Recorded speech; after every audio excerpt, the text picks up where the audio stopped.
movie every night. And we watched Christmas Vacation the other day. And, you know, it reminds me of that, you know, cousin Eddie hasn't had work in 20 years or something. And he said he couldn't find work in all that time. And she said he's holding out for a management position, you know. And we are in times that, I mean, when you look at it, we're almost at 100% employment, you know? Yeah. And here in, you know, certain cities aren't this way in certain states for a variety of reasons, but I'm here in Charleston, South Carolina, where we have, I believe, more jobs available than we have workers. Yeah. And that's why people are flocking here.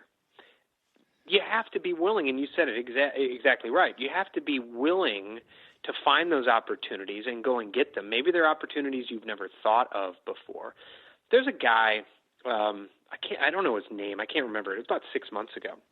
And, you know, you get these Facebook ads for people trying to help you build your coaching practice, right, mm-hmm. by using Facebook ads. Mm-hmm. And there was a case study, and I read it, and I went on to read it. People can Google it, that a guy he was into yoga. He, over, I believe, a 6-month period, made $1 million, might have been a year, either way, teaching people via Skype, like coaching, to do handstands. I mean, this is someone, and I'm sure you have people come to you, and I have people come to me who feel they're not worthy. No one wants to pay them for their services or their product. And I said, if a guy can make $1 million teaching people to do handstands because he told himself he could do it. Yeah. And it didn't let him stop him. And you know, opportunities are everywhere. Woody Allen has a line, 80% of life is just showing up. But I think it's a lot more than that. I think 80% of life is walking through open doors, and there's open doors all around us if we just have the courage to walk through some of them, maybe not all of them. But you're exactly right on those opportunities. And my dad had been a mechanical engineer, worked for another person or a company his entire life. I mean, he was 55 and then decided, I'm going to be an entrepreneur and I'm going to go do that. And there's a lot of people who I know would say, well, I can't ever do that because I've always worked for other people, so I can't do this. I identify as a 9-to-5 corporate paycheck person. Mm-hmm. If you're just willing to change your mindset, aim the cannon in a different direction, take a chance. Unfortunately, sometimes it takes losing your job and being forced to deliver newspapers, right, for that wake-up call to happen. Yeah. But you can build that runway. And you know, that runway is something that I didn't build because I kept telling myself, I want to get out, I want to get out. Someday I will. Someday I will. But I never decided to do it, committed to do it, and set a deadline to do it. And so I woke up, you know, last Tuesday was actually the anniversary it was a Thanksgiving week, and I woke up and every one of my clients, my team, knew that I had the week off. But they kept emailing and calling and hop on this call, send us this report. You got to come out here like right after Thanksgiving for this meeting, this like 6-hour planning meeting. I just woke up one morning and I said, that's it, I'm done. I'm done. I went to my wife and I said, I'm done, that's it. And, you know, I thought she was going to be like, oh my gosh, what are we going to do? She looked at me and she said, it's about time, because she knew it was killing me from within. I shut my agency down overnight. Isn't that wonderful how our spouses just know? And we think they don't. I mean, you know, a lot of men think, oh, we're hiding it. But, you know, when you sit there like a zombie at the kitchen table, you know, or you snap at them or the kid, they know something's up. You know, we give off vibes. We're all, you know, it's the law of vibration, right?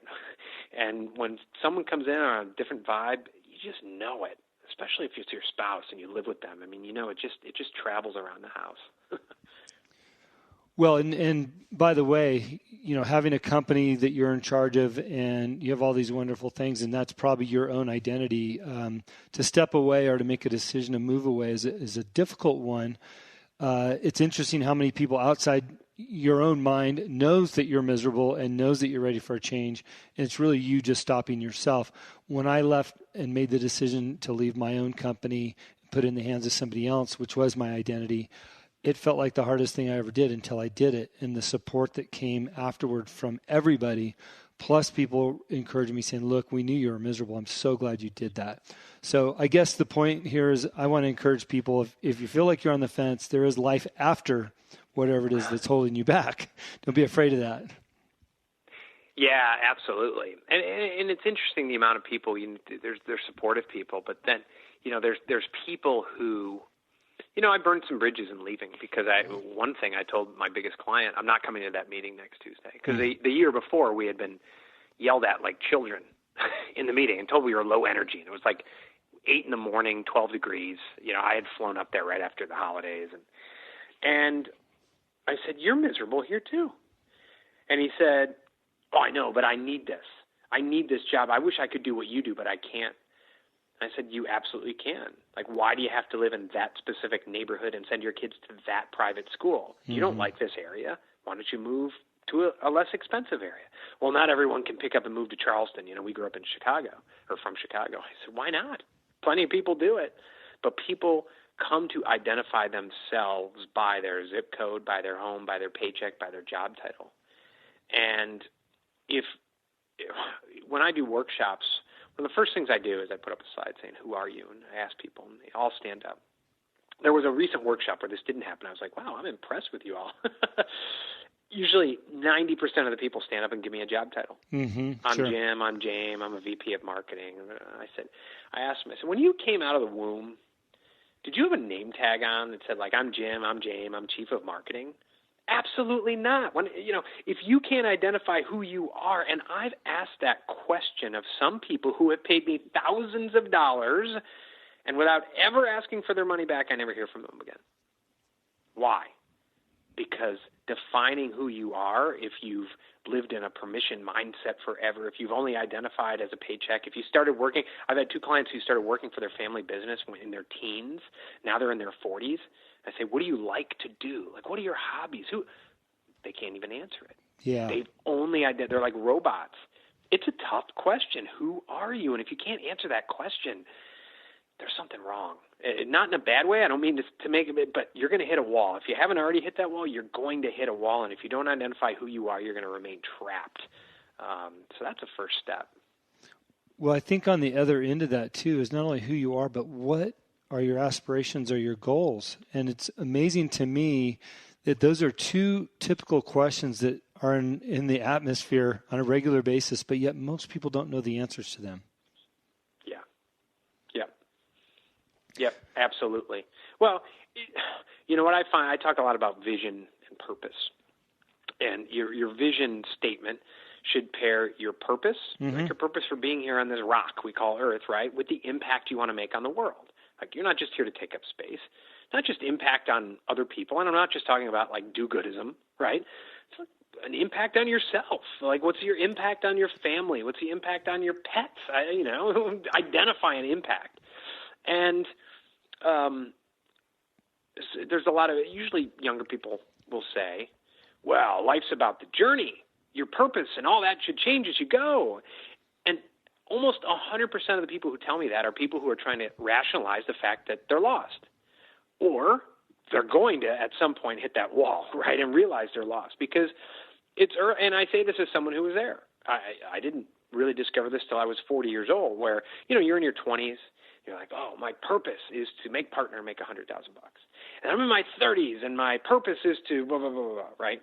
And then at some point you realize, wait a second, those were objectives on the way to what? And you realize there's a difference between objectives and purpose, and a lot of people spend their lives bouncing around like a pinball from objective to objective with no guiding star, which is that vision. So if you have that vision, it actually makes it easier and more efficient, I guess, to enjoy the journey, right? Because, listen, I'm terrified of heights.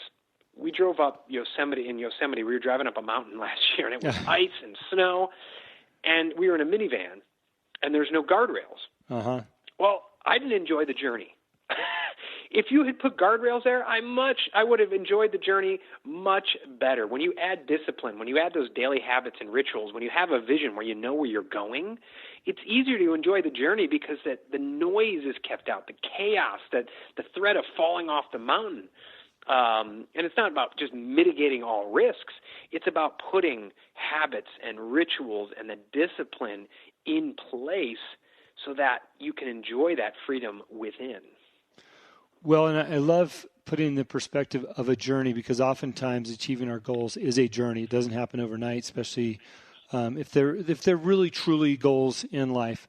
And the journey is oftentimes the best part of it, right? The challenges that you overcome to get there, the people you meet along the way, the relationships that you build, and then the triumph at the end when you receive that goal, and you get to reflect back on all those things within that journey is often the best part. And I think people forget that because they want it so fast. They don't realize the journey could be the best part.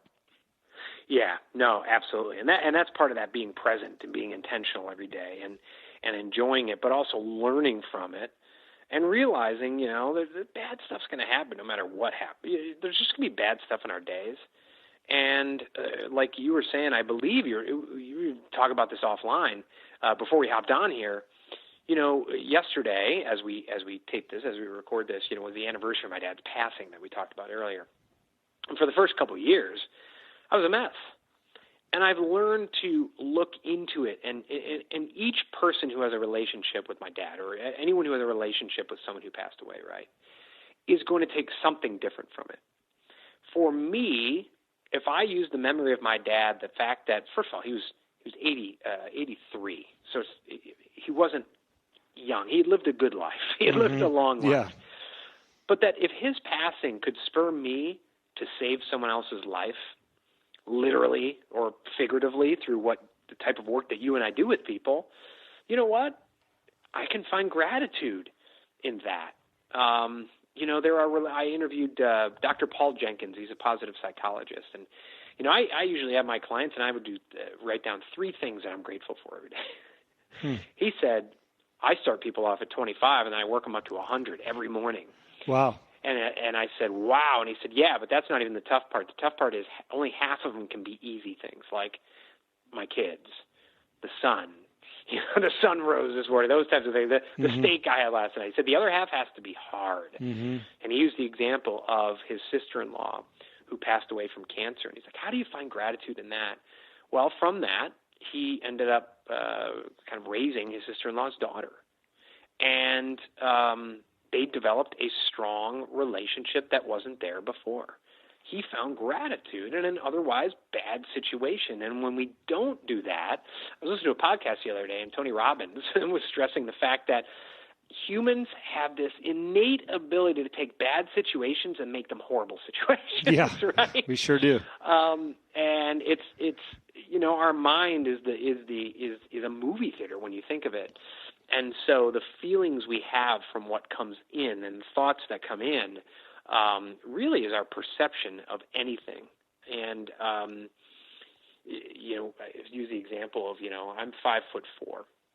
It's like, am I tall or short? And I used to say, well, I'm on the shorter side. Someone once told me, well, compared to who? If you were the only man on earth, you wouldn't be short or tall.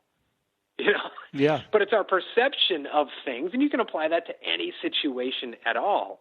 You talk to someone whose father may have passed away at 35 or 40, right? And so it's all a matter of perspective. That person may say, wow, you had him for 85 years, and I feel like, wow, I wasn't 85, but you had him for 38 years of your life, and I'm thinking, gosh, I wish I had him for 48. That another person, so we have the ability to really turn off or turn on our perception machine in terms of the thoughts that come into our body, and it really is like a machine. What comes out the other end? You remember the Play-Doh spaghetti machine? Yeah. Early. Yep. You put them in. Well, the thoughts come in, and what kind of spaghetti are you going to make? Sometimes it's spaghetti made of doo-doo. Sometimes it's really good spaghetti, but we control that. Our mind is our chemist. Our mind is our biologist. Our mind is our movie director. Well, and I love that you talk about writing down things that you're grateful for, because starting your day off with a sense of gratitude already positions yourself into being grateful for the things that come your way. And that, of course, you talked about vibration a minute ago, giving out that type of vibration into the environment is much greater than having a morning full of regrets and kicking your day off that way. We also talk to our clients about, the thoughts that are playing in your mind. You talk about, that being a movie, right? Well, keeping your thoughts positive in your mind, the conversations that you have with yourself, this